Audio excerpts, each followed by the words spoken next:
Hello and welcome to this week's Football Digest Extra Time. I'm Ned Keating, video journalist at The Mirror, and I'm joined this morning by Daily Star sports reporter and Man United fan Warren Muggleton to look back at Man United's 3-1 win at Tottenham in the Premier League yesterday. Warren, first things first, how are you this morning? I'm very well. I woke up with a smile on my face this morning after yesterday's result in North London, I have to say.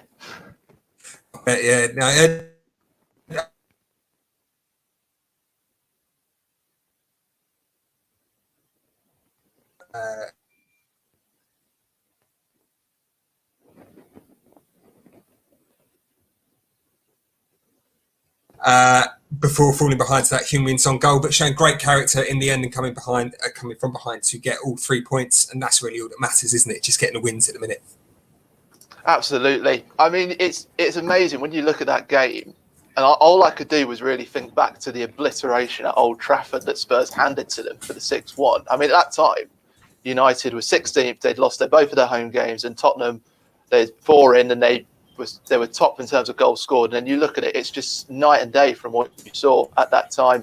And United, as you just said, they showed that character in the second half. It was a very nervy first half, to be honest. We were really waiting for United to get started.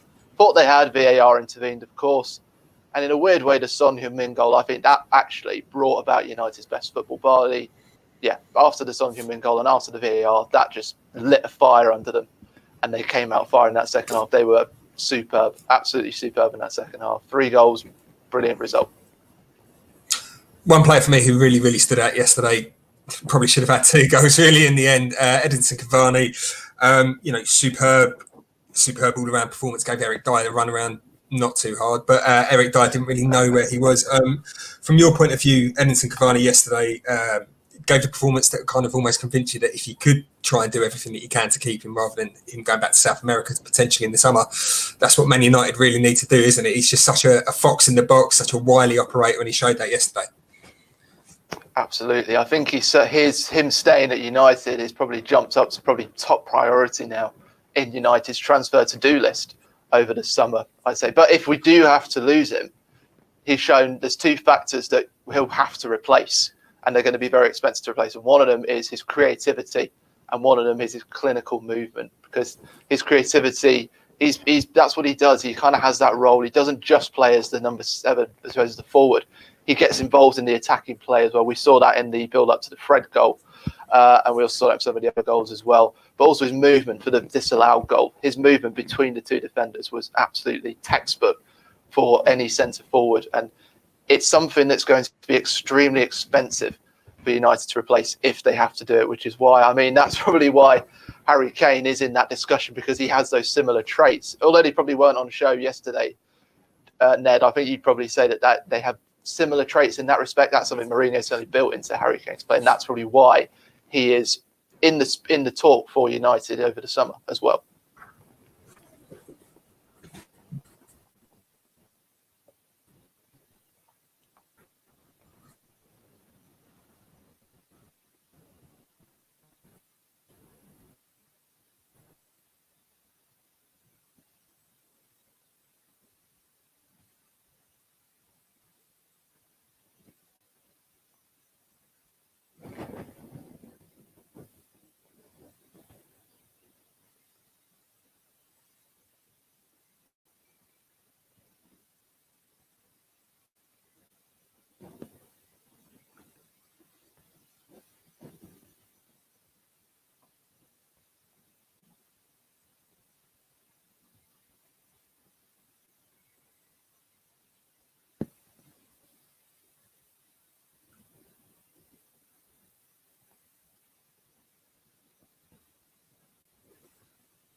It looks like for the moment we may have just lost Ned for the moment. Just a couple of technical difficulties at the moment.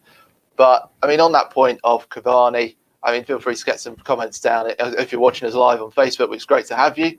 And please do add your comments in. It'd be great to get some of those. And I'll try and answer some of those whilst we're waiting for Ned to come back. But on the point of Cavani, as I said before, it's that creativity and movement. It's something that you learn as a forward. I think, I got you back, Ned.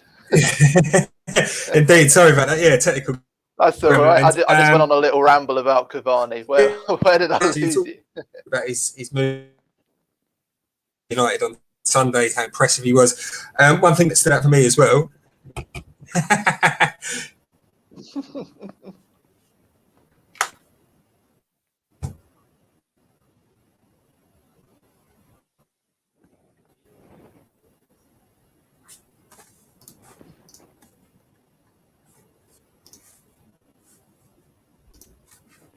I mean, the only thing I can say about him in terms of if he does go back to South America, he will be sorely missed. I mean, the clinicalness actually shows in the stats.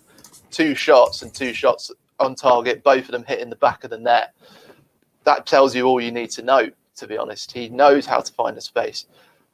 And it's something that is so expensive to replace. That's why United are in the conversation with Erling Haaland, who has similar sort of clinical movement in the box, and Harry Kane in the same respect. So we said Jose Mourinho has brought that sort of goals and assists. He's brought that creativity. That's what also Cavani has brought into United's play.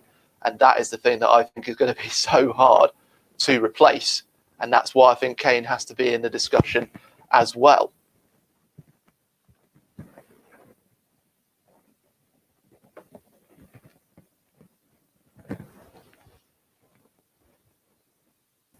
Well, I think I'm back.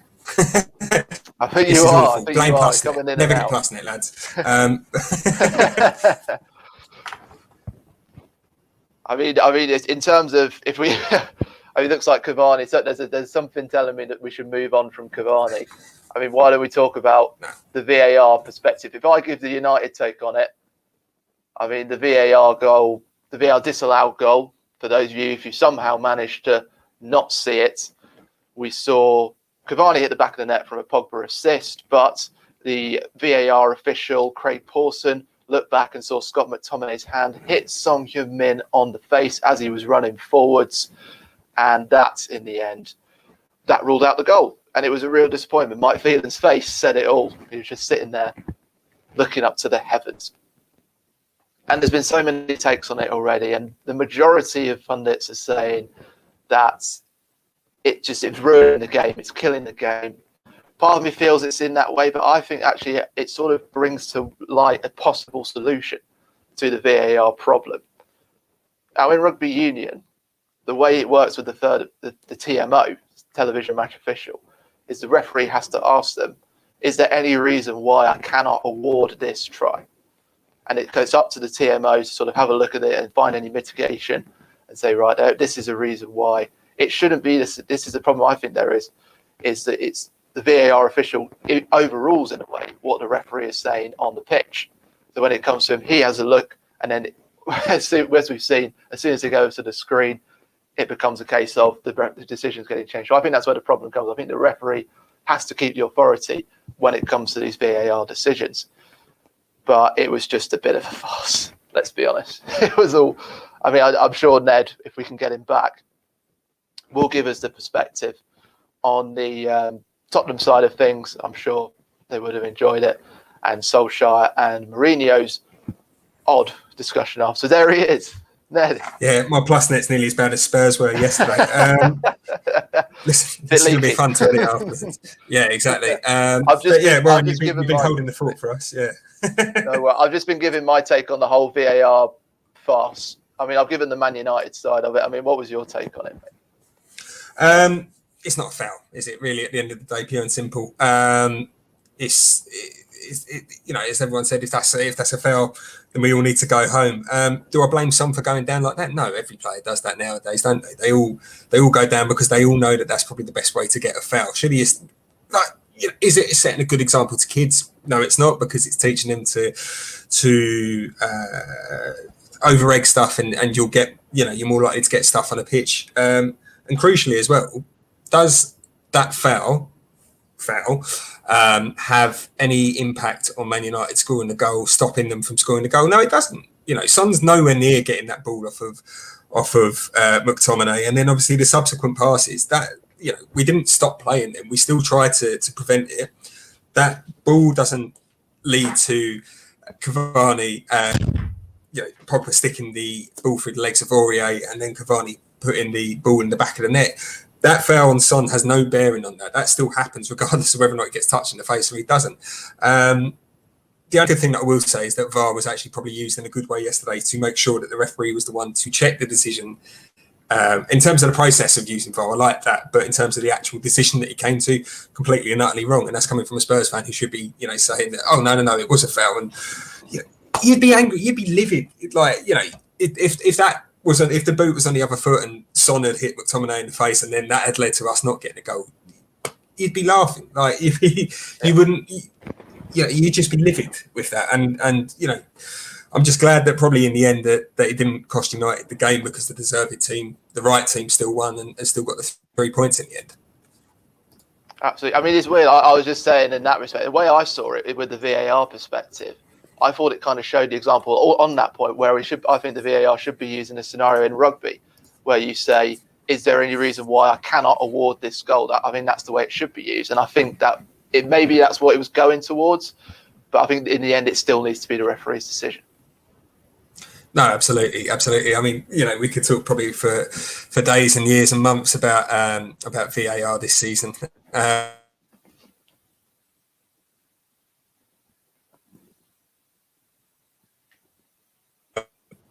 And obviously the performance and specifically Cavani.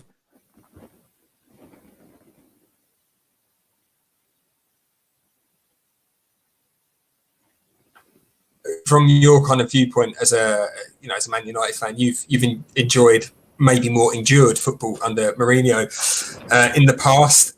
Is it something that bears the hallmarks of a typical Mourinho team? Just try and get that one goal. We'll always just get the one goal and then sit back and defend, because I'm sure the football that United are playing now and the football that they played at times yesterday is nowhere near as bad and as dull as it might have been under Mourinho, 3 years ago nearly now? Yeah. Oh, I think absolutely. I mean, I think the game strategy and the substitution show, from Tottenham's perspective, that's exactly what Mourinho. I mean, the bus was out and he was really trying to keep it parked in that space, but United just found their way around it. I mean, you look at the substitutions they made. In the end, you had Sissoko coming on for Giovanni Lo Celso after 60 minutes. I think the goal had just been scored at that point. I think Mourinho's sort of style of football, where it worked a few years ago, but against a side with such attacking prowess and creativity, when you've got Pogba on his day, Cavani running through your lines, Bruno Fernandes admittedly had a quiet day, but also Mason Greenwood when he come on was a huge difference. When you've got all that coming at you, and the type of defence that Tottenham have been doing, it's just not enough in that respect. You have to go out and attack the game. I think bringing on Sissoko, right idea, but just didn't quite do it. I think Bale should have probably been on a lot earlier. 8 minutes was not enough for him to have the impact that he probably could have had. I mean, we saw it by the end. They were making United fans sweat by the end. So it was very much the hallmark of Mourinho style of play, but it seems like Solskjaer's football won in the end of the day.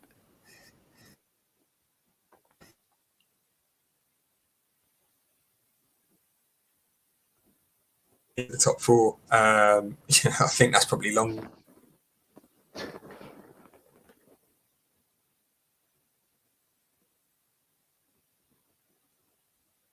Future where he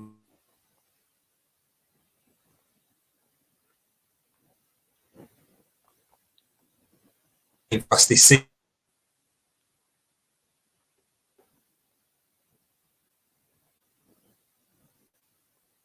Got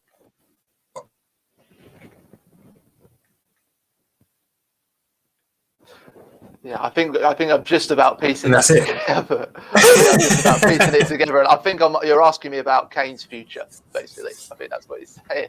Is that right? It is, yep. Yep, good stuff. All right, I managed to get there. Yeah, I think Kane will be having a bit of a think after this one, because considering from where the season started, as we said before, there was so much hope for obviously the Premier League, Europa League, Obviously, they've still got the Carabao Cup final to come, which is great, but it's just looking less and less likely. It's all sort of going down that sinkhole so quickly. And I think you will start to look at this future. A couple of reports coming out this morning about Pochettino getting in touch at PSG. And I think, as we said before, I think the performance of Cavani highlights the fact that a creative and clinical forward will probably be needed at United next summer. And I think Kane fits that bill. So you would think he's going to be having a good hard think over the next few weeks. And I think it's likely we might be seeing Kane in a different coloured shirt. I'm sorry to say it, Ned. I think that's what's going to happen. No, I can see that. It's just the fact about the money that might be being bandied about. We're in a post-pandemic world, aren't we? So we don't know whether or not teams will be able to afford the 120, 150 million that Levy's going to demand. I also think it's a bit. I understand why he wants to leave. I understand why he might be caught in other clubs, but I just find the timing a little bit strange in that he's still got 3 years left on his contract. The power all lies with Levy in this situation. That it's not like he's got a year left, and you're kind of thinking to yourself, well, we're going to get no money for him next year, so we've got to sell him now and try and get some money. We've got 6 transfer windows between now and then to go through all of this little merry-go-round. But perhaps strangely, as a Spurs fan, I wouldn't be too sad to see him go if we can get that big, massive fee in for him, because the squad needs a massive, massive rebuild. We've needed it probably probably since after the Champions League final. That was probably the zenith of where that team at that time could go as a group, and that we needed to invest in it more. All we did was bring in Tongi and Domblé. Didn't really use him to the best of his abilities in that first season. We didn't find his best position, and we've kind of regressed since then. Mourinho's not brought us forward as we hoped he would. He's probably taken us backwards. So if we were to sell Kane for 120, 150 million, again, difficult in a post-pandemic world, it would allow us to maybe get rid of Mourinho and bring in another new manager, maybe bring in 3 or 4 other players, start that kind of rebuilding process, bring in a young manager who can do what Pochettino did. I mean, if we look at Spurs, it's quite funny actually as well. I was thinking about this last night. If we look at Spurs and managerial appointments since probably going back to 2004, we seem to kind of have a bit like of an up and down thing. If we looked at it now, Mourinho bad, Pochettino good, Villas-Boas bad, Redknapp good, Monday Ramos bad, Martin Yol good, and then Jacques Santini bad, and we seem to be on that. So I'm kind of telling myself in the mindset that at least the next managerial appointment should be good, but who knows whether or not Kane's going to be there when that one is made. I think there's used to be mentioned in that about man with the power is probably Levy. I think also someone that could have a bit of a say in it is actually Jesse Lingard. So you might have to bear with me on this one, but obviously Jesse Lingard, Man United player, been on loan at West Ham. He's been in such sensational form that you just cannot keep him out of the discussion now of whether should United really be spending the money this summer, and should they just get him back in and put him back into that position and maybe just shuffle things up a bit. I mean, you look at the stats, and he's had 9 games in the Premier League since he joined West Ham, and he scored 8 goals and made 4 assists. That's double what Marcus Rashford's done, and it's more than what Mason Greenwood's done, and it's just ahead of Harry Kane. So you wonder actually whether United could do better by actually just getting Jesse Lingard back in, maybe shifting Marcus Rashford centre forward, get another centre forward in, put Mason Greenwood perhaps back in there, and then it means Harry Kane can stay at Tottenham. But I mean, that might be a very interesting theory. But I think, in that respect, it's something that for Solskjaer, because I think that'll be the dilemma it comes down to. Do you stick with sort of bringing Lingard back, or do you get Harry Kane back in? That's the question, I think. Be an interesting summer at least, and we could do if we get something, to be fair, because the January transfer window wasn't much crack in the end, was it? It was very dull and very quiet, wasn't it? It was. So we could do I was waiting for something. I was like, I'm sorry, surely something's going to. And nothing did. It just sat there. I think Lingard was actually probably the biggest move at the whole window. Well, just looking ahead for both teams, she touched on there. We'll come on to Spurs in a second about the Carabao Cup, but for Man United, next game for them is the Europa League quarterfinal against Granada on Thursday. 2-0 up from that. Good position to be in. Should make it through to the semi-finals. And realistically, if you were to look at the competition, who's left in it, Man United should be looking to win that competition anyway. But the way things seem to be falling, second spot looks really, really solid for them in the Premier League. Doesn't look like they're going to drop out the top 4. No FA Cup to focus on at the minute. and Solskjaer still looking for that first bit of silverware. Is this now where, in terms of priorities lie and whatnot, that yes, all right, Thursday, you probably go for a slightly weakened side, shall we say, because you have got that 2-0 advantage. But going into the semis, is this now a competition that Solskjaer has to play his best team in rather than trying to play them in the Premier League? I think so. I mean, when you look at the teams that are left, we're likely to be looking at, for the Europa League, we're looking at probably Slavia, unless Arsenal can pull that out in the away leg, which is, as we've seen, is very hard. Even the invincible Rangers couldn't do it. Ajax and Roma, I mean, they're both great teams. And then also in the other fixture, you might have to remind me on that one. But I think overall on that point, though, it's interesting because I think there's something to aim for in the Premier League. Yes, the Champions League is secured, but right now, as United sit on 63 points, that's only 18 away from their best post-Fergie performance, which was 2017-18, 81 points under, of all people, Jose Mourinho. So I think he should still go out and try and achieve that. If they can better that, so I can really show that, yes, progress has really been made. And if we can also get that Europa League final, I think that would be fantastic. And getting into that trophy, it would break this kind of hoodoo that United seem to have of semi-finals. So in answer to your question, yes, keep putting that best squad out for the quarterfinals. Maybe not so much in the case of Granada, that some of the youngsters show. But the teams that are going to be big teams in that Europa League semi-final, there is the opportunity there to win silverware. But let's not rule out trying to do your best performance in the Premier League. I think if we can get over that 81-point mark, with only 7 games to go, that's 6 wins. I think that's achievable personally. It would be a massive statement for where United are in terms of their progress, and it would be a massive message going into the summer as well, trying to lure those talents, such as the ones we've already mentioned. So I think there's 2 things to aim for as we go into the latter stages of the season. Be nice as a Spurs fan if we could have been aiming for those kind of things, and instead we've just got to comfort ourselves with a potential Carabao Cup win. And yes, against the all-conquering Man City, I don't see that going well for us in a couple of weeks' time. But yeah, all we can do is hope for a strong end to the season, try and build and try and keep Harry Kane. I've just got to keep myself calm with those words, I think, for the next few weeks and through the summer. Just keep telling myself, constantly reminding myself of that mantra. Listen, Warren, thanks for joining us today, and thanks for putting up for my lousy Wi-Fi as well at times. A reminder to all of you guys watching to tune in for our main show on Thursday, featuring some of the best writers from our national titles. All that's left for me to say is apologies again for any technical gremlins that you may or may not have noticed throughout the show. Thanks for watching, and stay safe.